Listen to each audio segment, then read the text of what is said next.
In a city that wakes up to alarm clocks and an endless stream of work messages, there is a young woman named Melon. Her coworkers say things like, "She's so hardworking," and "You can always rely on her." From the outside, it looks like she has everything together. A stable job, people around her, a life that's fine. But there is one thing no one knows. Every night before bed, Melon hears a small voice in her head. "You still didn't do well enough today. Is that all? Other people your age are doing way better. Don't be weak. How can you be this tired already?" She never even realized that voice was the way she talked to herself every single day. On Monday morning, in the same familiar office, her desk is the task drop zone of the entire team. Not because she's the manager, but because everyone knows, give it to Melon. She'll never say no anyway. All day long, voices and messages keep coming. "Hey Melon, can you help fix these slides? I'm terrible at PowerPoint. Can you send this report for me? I have to head out now. You're good at English, right? Can you reply to this client email for me?" Every sentence ends with, "Please just this once." But every yes she gives costs her another evening of her own time. She works overtime until late. Most of the lights on the office floor are off. Only the lamp above her desk is still on. Her hands are typing her own tasks after finishing everyone else's. Many times she wanted to say no. But the moment that word reaches her lips, another voice shouts over it in her mind. What if they don't like you anymore? What if they think you're selfish? What if they decide you're not that capable after all? So, in the end, she smiles and says, as always, "Sure, I'll take care of it." Same answer, every time. When she gets home, you'd think she could finally rest. But home isn't really a place her heart can rest either. The thin old man sitting in front of the TV with a bottle of liquor by his side is her father. Once, long ago, he left her and her mother when she was still a child. He came back only when he was old, jobless, and broke, and ended up living off his daughter instead. At the end of the month, when her salary comes in, he only asks one short question. "So, how much did you get?" When he hears the amount, his tone almost always turns into scolding. "That's it? People your age are making way more than that. How can you still be earning this little? You've worked at that company for so long already." And then, part of the money she gives him slowly turns into more bottles on the table. On nights when he's really drunk, he repeats the same words. "You need to try harder. This still isn't good enough. It's just not enough." Melon never talks back. She just nods quietly, as if accepting a verdict in court, even though the judge in front of her is the same man who once walked away when she was a little girl crying, "Dad, don't go." Her mother is gone now. It's just her and this man. So she tells herself she has to endure it because he's still my father. But deep down, another voice whispers, or maybe I've never been good enough for anyone at all. One night, after working for everyone but herself all day, she gets home close to midnight. Her father is watching the news, glass in hand, eyes cloudy. He turns to look at her and asks harshly, "Why are you back so late again? What kind of job is this? So much work, so little pay. You know what? You're still not someone I can be proud of." The words, "someone I can be proud of," stab right into her heart. She wants so badly to say, "And when I was little, Dad, when I cried your name, where were you?" She hurts so much, but she swallows every word back down, just like she always has. She goes up to her room, drops on her bed without even changing clothes. Tears fall quietly while that familiar voice in her head repeats, "I'm not good enough. Not good enough at work. Not good enough for my father. Not good enough for this world." That night, she falls asleep not just from physical exhaustion, but from the weight of trying to be good enough for everyone. One ordinary day, after sending files, typing emails, fixing documents, and replying to endless work chats until her brain goes numb, Melon stops by a small coffee shop under her office building. It's a tiny 10-minute break she secretly steals for herself in a very long day. She orders an iced Americano and sits by the window. Just as she's about to pick up her phone to check more work, a loud clink at the next table makes her look up. A little boy has knocked over his orange juice. Liquid spills across the table and onto the floor. The boy's face freezes. He looks terrified of being scolded. His voice shakes as he says, "Mom, I'm sorry." Melon holds her breath. She's ready to hear that familiar tone. "Look what you've done! So messy." Because that's exactly how she talks to herself every time she messes up. But what happens is the complete opposite. The boy's mother smiles gently, pulls out some tissues, and says softly, "It's okay, sweetheart. Juice spilled is just something we wipe up. I'm glad you tried to put it down by yourself. Next time we'll try again, okay?" The boy looks at his mother, almost in disbelief that he's not in trouble. Then a small smile appears on his face. That scene hits Melon right in the chest. She thinks to herself, if that were me, I would have already screamed at myself inside. The moment replays in her mind in slow motion, and suddenly a quiet question surfaces in her heart. Why is it that when we make a mistake, we talk to ourselves far worse than anyone else ever has? She's never spoken to herself the way this mother spoke to her child, even though in this world, the person who's with her 24 hours a day is herself. That same evening, exhausted as usual, Melon takes the train home. The carriage is crowded. Announcements echo again and again. Suddenly, her breathing gets fast. Her chest tightens, her ears ring. The world starts to spin too quickly. Faces blur. Lights stretch into long threads. She's about to faint. An older lady reaches out, grabs her arm, and helps her to a seat. The woman sits beside her, holds out a small inhaler for her to smell, and talks her through slow breathing until the crowd thins out and the train nears the terminal station. When she finally regains herself, the lady smiles kindly and says, "Take it easy, dear. You're not strange or broken. You're just far too tired." Melon thanks her. Her kindness reminds her of her mother. The lady gets off at the next station. The train door closes. But one sentence stays. "Far too tired." That night, she lies in bed and those words return to her.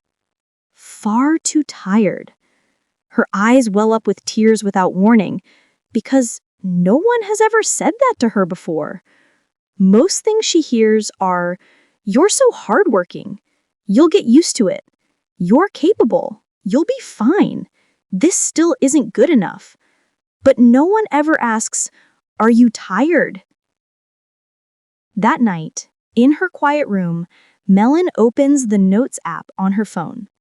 Instead of writing a to-do list, she types a new question. What kind of things did I say to myself today? The first sentence appears instantly. "I'm so stupid. How could I forget something this simple?" Then, "Don't mess this up. You're not allowed to disappoint anyone." And soon they'll realize you're not really that good. And finally, This still isn't good enough. Is this really all you can do? As she scrolls through all the thoughts from the day, she realizes something. There isn't a single sentence that is kind to herself. There's no, "It's okay, you can try again." No, "You're allowed to rest when you're tired." Not even, "You did well to make it through today." Looking at those words, she suddenly feels like she's reading chat messages from someone who really, really hates her. And that someone is her own mind. The next day, at the office, a new coworker messes up a slide deck. The file is wrong, useless for the client. Her face goes pale, as if she might cry. But Melon hears herself say, almost automatically, "It's okay. We'll fix it together. We still have time. I've already got the base structure ready. We'll just retype what we need. What matters is we remember this as a lesson, okay?" Her colleague lets out a breath of relief. Her expression softens. She smiles in gratitude and rushes back to fix the slides. In this incident, their manager noticed that Melon calmly helped solve all the problems of her coworkers. Melon goes back to her own work, but her mind lingers on the words she just said. It surprises her, because that voice was hers, and it was so gentle. That night, she opens the same note app again and tries writing. If I spoke to myself the way I just spoke to my coworker, what would I say? Her fingers move slowly. "You've had such a long day. Thank you for still standing here. Mistakes mean you're still trying new things. You may not be the best, but you're honest and you care. And that matters a lot." Tears well up again, but this time they flow without resistance. Because for the first time, she's hearing this kind of voice from herself.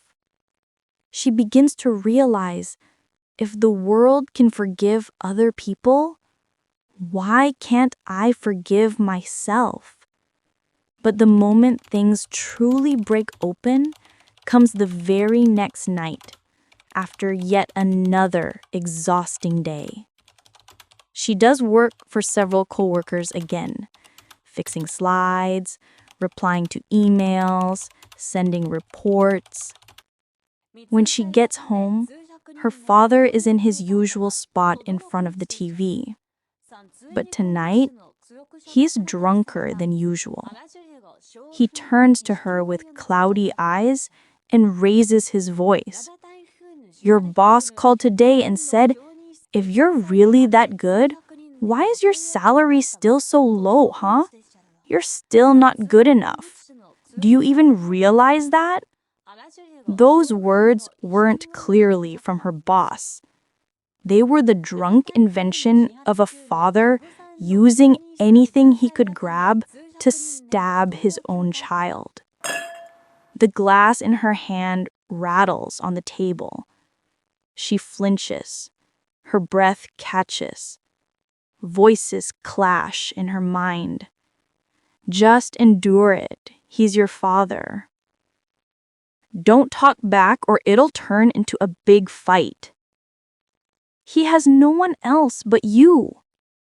And then, for the first time, another voice cuts through. "And what about you? Does no one protect you at all?" Tears spill before she can stop them. She takes a deep breath. For the first time in her life, she speaks to her father with a voice that trembles but is crystal clear. "Dad, when I was a kid, you left Mom and me. We never once asked you why. We never once shouted or cursed you. But now, every day, you speak to me like I'm worthless. I'm so tired, Dad. I work hard every single day. I take care of myself. I take care of you. But you've never once told me you did well. You've only ever told me that I'm still not good enough. The room falls completely silent. The TV becomes background noise. Her father stares at his daughter's face, wet with tears. He has never seen her speak like this. All he's ever heard from her is, "Yes, Dad. Okay, Dad." She continues, voice shaking. "I know you've had a hard life. That's why I never once used the past to judge or blame you. But now I see that letting you stand on my back like this doesn't make you happier at all. It's only killing me slowly." He says nothing. His eyes begin to tremble. The hand holding the glass slowly sets it down. For the first time in many years, he has no words to throw back at her, because what she said was too true to escape. That night, Melon goes up to her room, opens the same notes app, and types a single sentence. "Today is the day I became my own friend." She reads it again and again, as if unsure whether she really meant it. Tears roll down her cheeks, but they're no longer tears of self-hatred. They are tears of someone who just realized that for years she had been abandoning herself, running after people's approval, chasing success, but never once asking, "Are you okay in there?" She whispers softly to herself, "From now on, let's be friends, okay? I won't leave you behind anymore." The I and you in that sentence don't refer to two different people. They're both her. But for the first time, she is choosing to stand beside herself and not against herself. Deep inside, something begins to stand up for her after sitting still in silence for far too long. The next day, same office, same people, but Melin is no longer the same. A coworker walks up, holding a thick stack of papers. "Hey, Melin, can you format this report for me? I'm really in a rush. I have to go out." Old Melin would have said, "Sure, I'll do it," without even checking if she had the time or energy. Today, she breathes in, listens to her chest first, and then answers politely but firmly. "I really can't this time. I need to finish my own tasks to meet the deadline. If it's super urgent, maybe ask if someone else can help share the work with you." Her colleague looks surprised. She has never heard her say no before. The air goes still for seconds. Then her colleague smiles awkwardly and says, "Oh, okay then. I'll figure it out." No explosion. No office drama. Just one simple lesson learned. She's not a dumping ground anymore. Her manager sees the whole thing from afar. He doesn't say anything out loud, but in his mind, he sees her differently. She's starting to protect her own workload. That's the first sign of a leader. In a big project meeting, with a new company-wide initiative about to start, everyone wants their name on the main slide. The manager looks around the room, then stops at Melon. For this project, I'd like Melon to lead the team. Lately, she's been managing her responsibilities well, speaking up more, and not letting herself get overwhelmed to the point the work suffers. She can hardly believe her ears. All her life, she thought her value only came from saying yes to everything. But today, the world tells her, by protecting yourself, you've become more trustworthy, not less. One day, in a small team meeting, she walks in with a cup of coffee in her hand. In her rush, the cup catches the edge of the table. Coffee spills onto the floor and splashes a bit on her pants. The old Millen would have turned red, hidden her shaking hands, and spent the rest of the day calling herself an idiot. You can't even hold a cup properly. Her confidence would be shattered over something so small. But this time, she pauses for 2 seconds, then chuckles softly. Oops, sorry everyone. Well, at least now we know my coffee is more excited about this meeting than I am. Everyone laughs.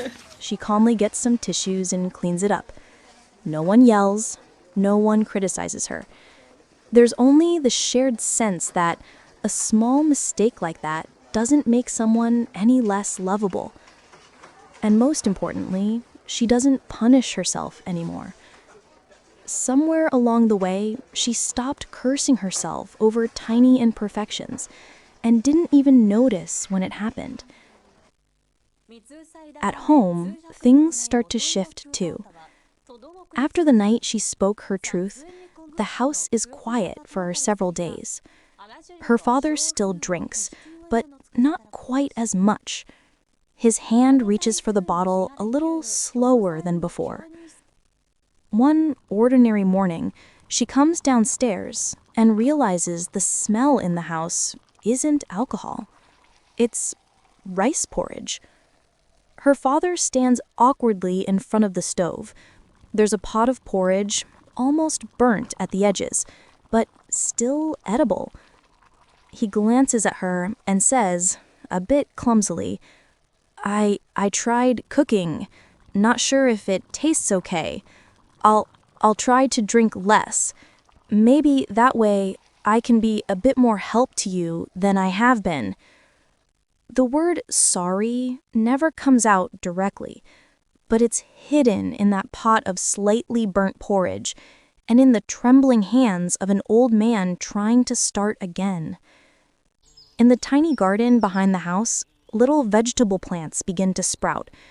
He spends a bit of time each day growing simple greens, pulling himself inch by inch away from the chair in front of the TV. He's still far from a perfect father, but he's no longer the same man who crushes his daughter's spirit every time he sees her. As for Melon, she starts spending money on herself without feeling guilty every time. She gets a new haircut, buys clothes she actually likes. This feels like me. She gets her nails done in a simple color, not to impress anyone, but because when her fingers tap the keyboard, she wants to smile a little inside. She even goes to a small beauty clinic, not to become perfect, but just enough to look in the mirror and think, I'm worth taking care of.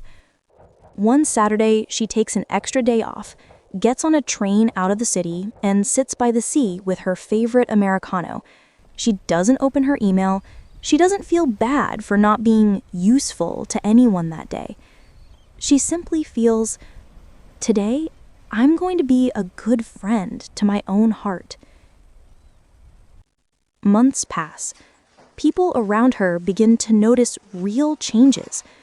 Coworkers who once treated her as a convenient dumping ground now think twice. Some of them even start to respect her more than before. Her manager trusts her with bigger projects and better pay, not because she sacrifices herself for everyone, but because she knows her role and guards it well. At home, her father drinks less, bit by bit.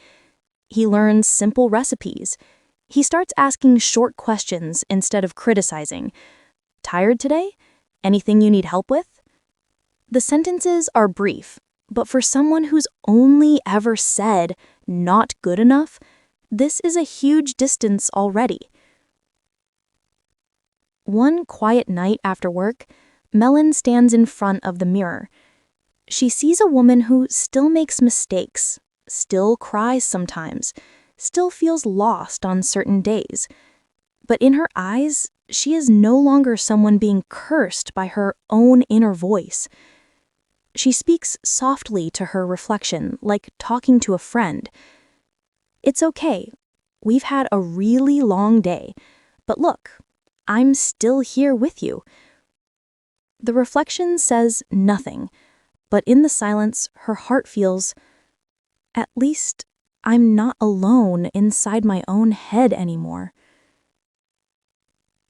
On the day she became her own friend, the world outside didn't suddenly become perfect, but everything she saw changed completely. Failure stopped being a life sentence. It became a teacher. Success stopped being armor. It became a small gift, not a condition for love. Loneliness stopped being a black hole. It became a quiet place where she could finally sit beside her own heart again. We don't have to be someone that everybody loves, but we can't escape spending our whole life with ourselves.